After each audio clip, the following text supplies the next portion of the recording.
Am I the asshole for saying a friend should not come on a group trip because she does not have enough money? We're just in the early stages of planning this trip now, but it is supposed to be an almost week-long girls' trip. There are 6 of us who would go, but the problem is that one of the girls, let us call her B, does not quite have the budget for the trip. She can afford the flight and hotel room, so it is not like she literally cannot pay for the actual trip itself, but because her overall budget is lower than everyone else's, she is not going to be able to afford all the activities I and the rest of the group want to do. When I have tried to kind of hint to her that maybe she should reevaluate going because of money concerns, she's brushed it off. But based on past experience, I know once we get there, she is going to start saying stuff like, "Oh my God, guys, the restaurant is so expensive. What if we just went to that cute food truck we drove past earlier?" And even though the cute food truck does end up having good food sometimes, you just want to go to a fancy dinner. Eventually, I said this to her straight up, and she got mad because she technically can pay for it, the actual trip, like flights and hotel, but I feel like she is going to be dragging the rest of us down by making us obligated to only do things she can also afford. This is a tricky one because I genuinely see both sides. Like, I totally do get where she is coming from, and I actually have no clue if I am in the right or wrong. So, am I the asshole? Reddit verdict: asshole. Top comment. Comment: I think you are bordering on assholery, but it sounds like she can be an asshole on trips as well. My advice to you would be to lay out the itinerary, including activities and their costs, and restaurants you want to go to, including links to the menu. You need to agree on the itinerary with the other women so that it is fixed, and her helpful suggestions on changes can be met with no. She can then either accept, in which case you can tell her reasonably to shut the fuck up if she complains in the moment, or decline because she cannot afford it. I think you would be the asshole if you do not give her this opportunity. But generally speaking, you sound like a well-meaning person, so I believe you will do the right thing. Answer: I agree with all this. This is where you need a group text or a casual dinner to lay out expectations with everyone. Hi all, looking forward to the trip. I want all of us to have a great time enjoying XYZ.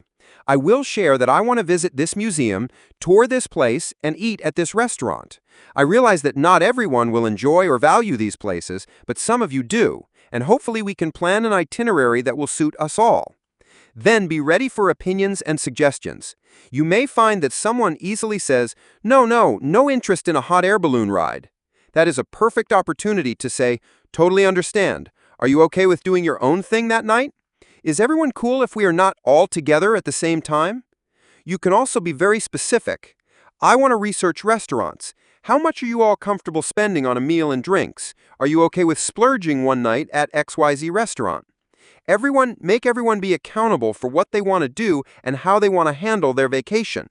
Without calling anyone out, this will make the original poster's friend say, "Oh, food is not a big deal to me. I like local food trucks."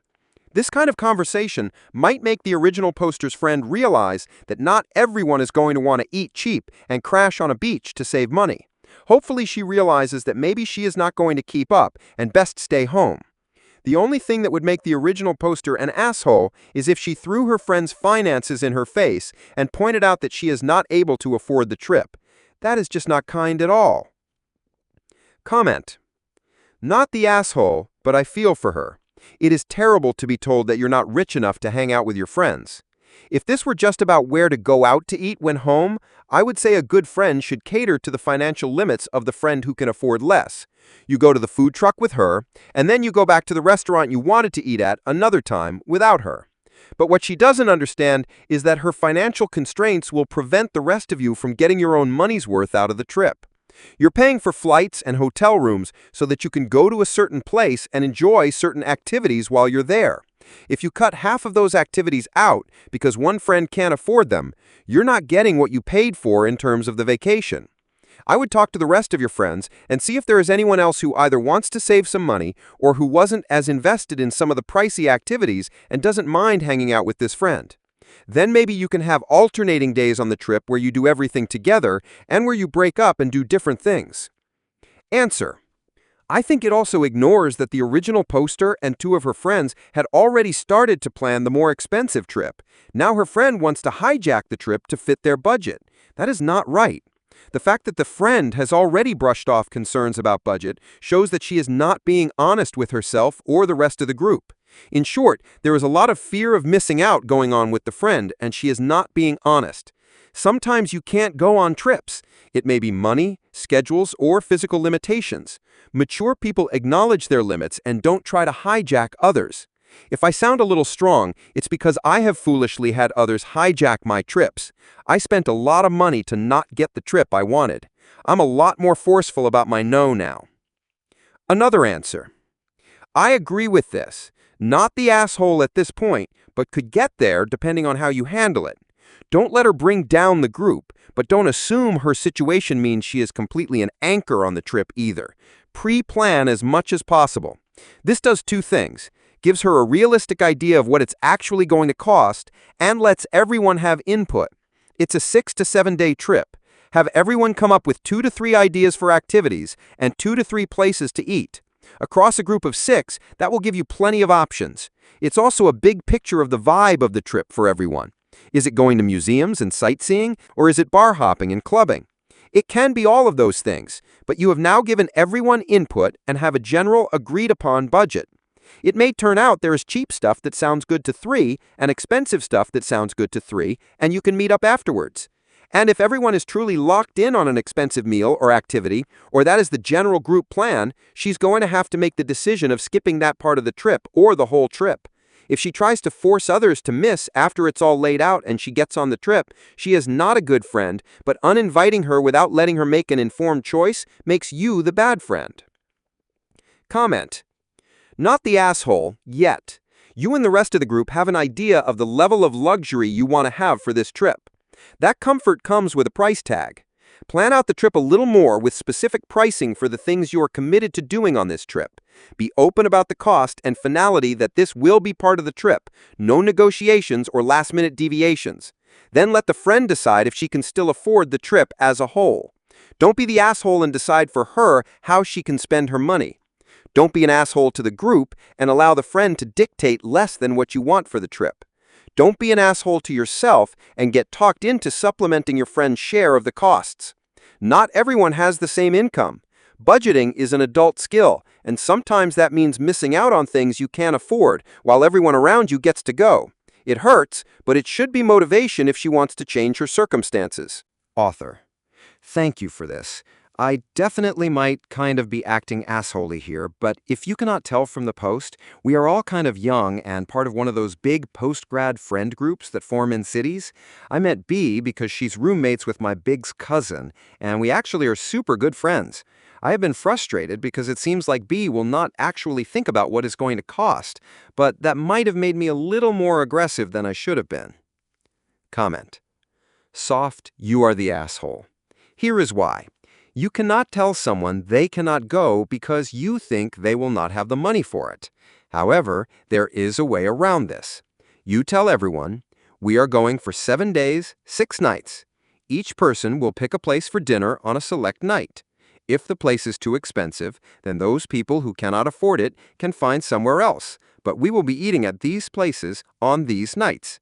Night 1, place A, picked by person A. Night 2, place B, picked by person B, and so on and so forth.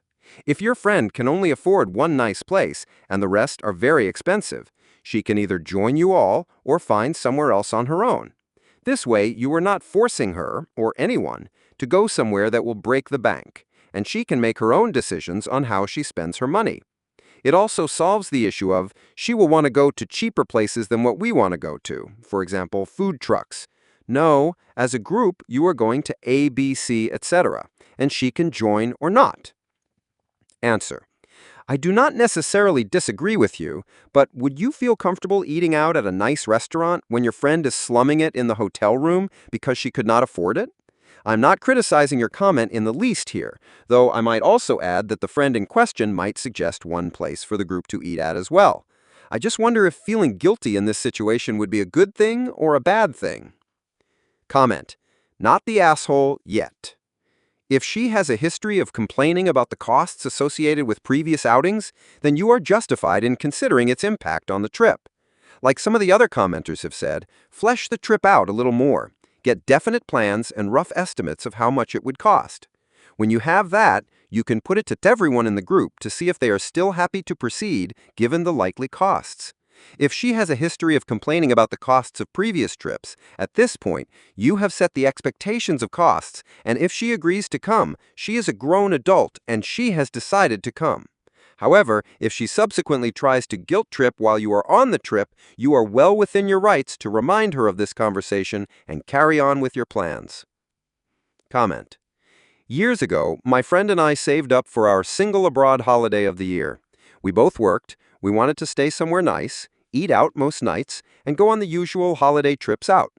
Another friend, friend 2, wanted to join us. We were fine with that. However, friend 2 did not work, so her budget was less. She also went on several holidays during the year. Back then, you could get a cheap week away for about £200. Yes, I know, no idea how she afforded it, to be honest. Every decent place we saw, friend 2 had been there already. That is, the location, not the same hotel or resort.